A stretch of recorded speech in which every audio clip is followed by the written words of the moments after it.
What up, peoples? Welcome back to another Make Your Zoom Shows Not Suck. We're going to be wrapping up this series pretty soon. I'm going to be going into some audio things that you need to think about when you're putting together your Zoom shows. So we're going to be showing you a bunch of mics, what kind of mics you should be looking for, how you could set them up, and so on and so forth. So let's just get into it right now.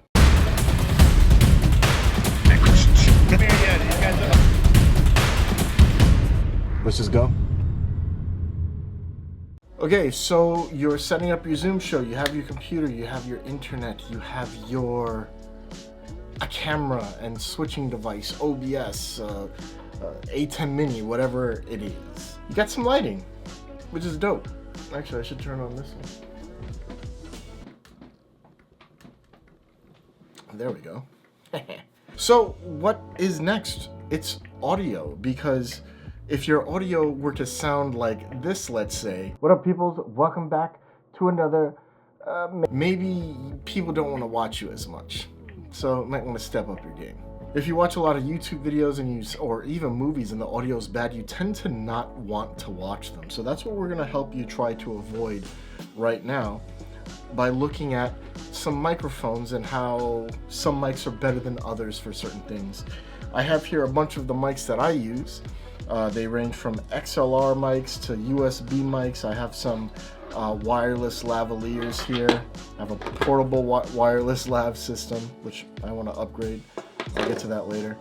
I have things that need power, things that don't need power. I have a bunch. So let's dive down and look into real basic, what type of mic you should be looking at, and then we'll look at the mics you should. In that, we'll look at a couple of different types, and we're also going to talk about some mics that you actually should not be using and why you shouldn't be using them. Alright, so let's get these out of the way. Let's talk about the first type of mics that you might see a lot of that you actually want to stay away from. I'm just going to put this down here. And that is these bad boys right here. These are the typical kind of mics that you see a lot of streamers use, and I have two types here. So I have a USB type mic, and then I have an XLR mic here. And we'll talk about the differences between them all. The main difference is how you use it. So for instance, these, if you want to plug these in, you just use a little USB cable right here for this type. This one, this one, the mic input is down here. So you plug in your USB cable down there. And then it has some other options you can do. And then you have this one here. This is an XLR mic, and if you look at it, there's really nothing to it except the XLR mic, the XLR plug jack. And this is the Rode Pod mic. This is what I actually use on my stream setup, but there's pluses and minuses to everything. So I'm going to tell you right now, this type of mic is not the mics you want to use. You do not want to use these at all for your Zoom show. And the reason being is these mics are made to sit right in front of you and cancel out a lot of noise. So if you look at a lot of streamers, even this one, you'll see like a setup where it's on an arm and this is right next to their mouth. And that's because that's how these mics work the best. They work the best when it's right close to your face, and that's it.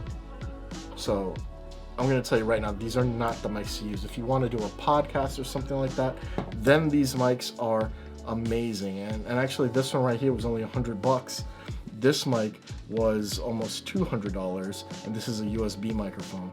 It has some other options like a pickup pattern and gain settings and stuff like that. This one has to be all done through an audio interface or a mixer, which we'll talk about. But again, not the type of mics you want to be using for your show. Okay, so now that that's out of the way, what type of mics do you want to be using? Well, put it simply, one of these two type of microphones. So this is a shotgun mic. This is an XLR mic. This is another type of shotgun mic. This one is just uses a 3.5 millimeter jack, like a headphone jack that you'll see on phones and things like that. This is another shotgun mic that also uses a 3.5 millimeter jack. These are the most basic types. If you're using a laptop or something like that, these may be the best for you just because they're so simple. Something like this needs a XLR input with phantom power. So there's your jack right there. It has some settings that you can change up, like the high pass filter and a low pass filter. This particular mic does have a battery input, so I can actually plug a battery into this if I don't want to use phantom power. But personally, I would rather something like this, just because it could just be there. It could just be set up, ready to go right out of frame of your camera. So, you know, just put that right up there. Actually, I have a shotgun mic that I'm using right here. I'm using the Rode VideoMic Pro Plus, which is just next to my lens, and that's the mic that I use when I'm filming this. And you can hear how it sounds compared to like your phone, what your phone might sound like. What up, people? Welcome back. So this is an option. You might want to think about something like this. Not necessarily an XLR mic. You can. We'll talk about that in a minute. But off the bat, what I'm going to do is suggest a mic like this. So this is the Rode VideoMic Go, or Micro. This is the Micro. This is the old VideoMic Pro, or VideoMic, I don't remember. So I think it's the first one that they came out with. And they're good mics. You can plug this right into your camera. You can plug this right into your laptop or even your A10 Mini, and this will work just fine. And you can control the levels through the A10 Mini. This type of mic actually has some settings on it, and usually the better the mic, the more settings you'll have for certain things. But these are a good, safe bet. You could set them up right out of frame. And the good thing about this is if you're doing a show where you want to walk away, this kind of mic is perfect because it adds to the thing of you actually walking away, because your audio gets lower as you walk away, just like in real life, as opposed to the next thing we'll talk about, which is a wireless lav system.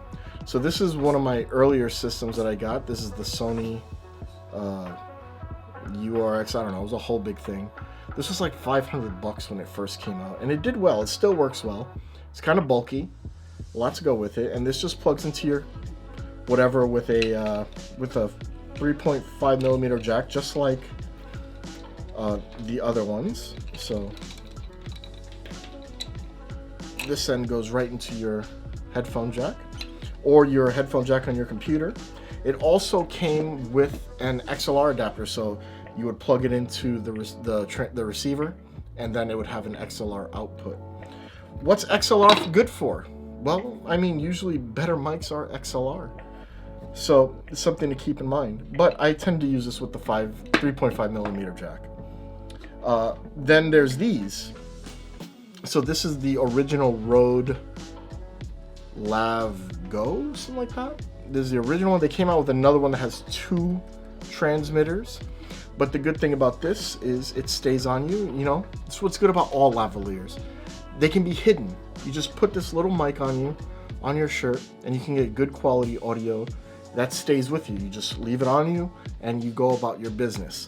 Now, because these are wireless, these do use batteries. One side you can leave plugged in, but you know, there is that downside to using batteries. This also has an built-in mic, so if you want to have that exposed, you can. And in fact, you can actually leave this right out of frame too and use this if you wanted, which I don't suggest. I would actually buy the lavalier wire for it. And there's a lot of different systems like this that are around, so you don't necessarily just have to use this. But why these? Why these systems? Well, very simply, they're what they're for. That's what they're made for. These systems are made to be used on camera when you're moving around in the world, in a space, and they're made to cancel out sounds in a certain pattern. I'm not going to sit here and go into the cardioid, super cardioid, all that other stuff. Just look for a shotgun mic or look for a lav mic, or maybe get both and hook them up to your audio interface. Now, what is an audio interface?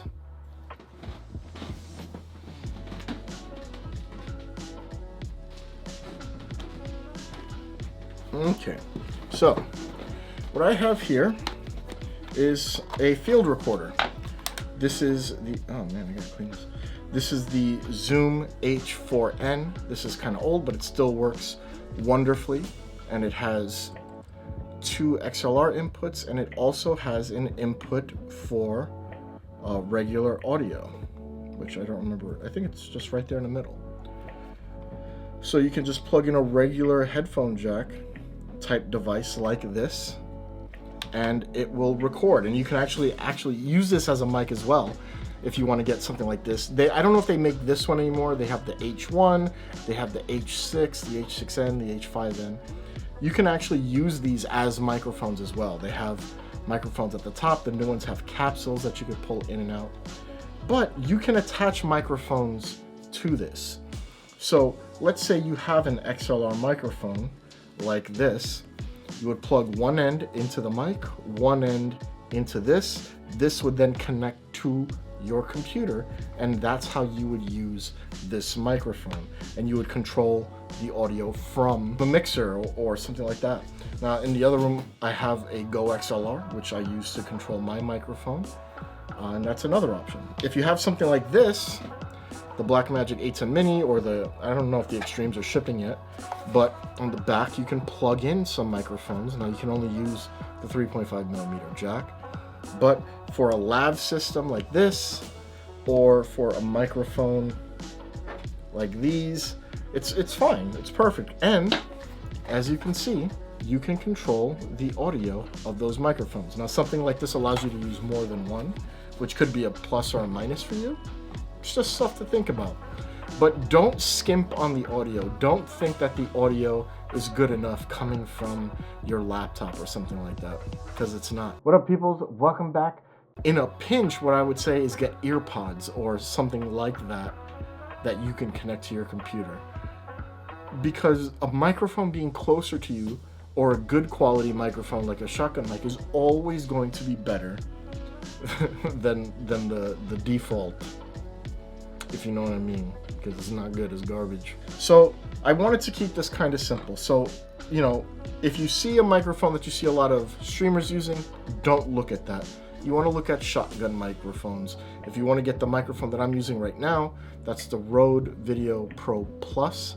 You can also go with the micro. You can go with an XLR type microphone if you'd like, and get an audio device. There's a lot of ways you can go about it. And there's a lot of resources online for you to check out. So what I suggest to you is, first, do some research, think about your show. Do you want a mic that's attached to you that you can always have the audio and control it externally? Do you want to do that? Do you want just a shotgun microphone that's going to be there all the time because you know the distance of everything? Really think about it, do some research, and look for those mics. Do not get a computer microphone. That is not what it's for. That's about it. I just wanted to go over this briefly. I want to wrap up this series. If you have any questions, leave them in the comments below. I hope you enjoyed the video. Like, comment, subscribe. Hit the bell if you want to be notified. Check out 𝗦𝗧𝗨𝗙𝗙 Links will be in the description below. Thank you guys, and I'll see you guys in the next, you know what it is. Peace. I'm a scrub, but you still love me, you love me. Even though I don't make no money, you've been there when the times get ugly. I'm a scrub, but you still love me, you love me. I'm a scrub, but you still love me, you love me.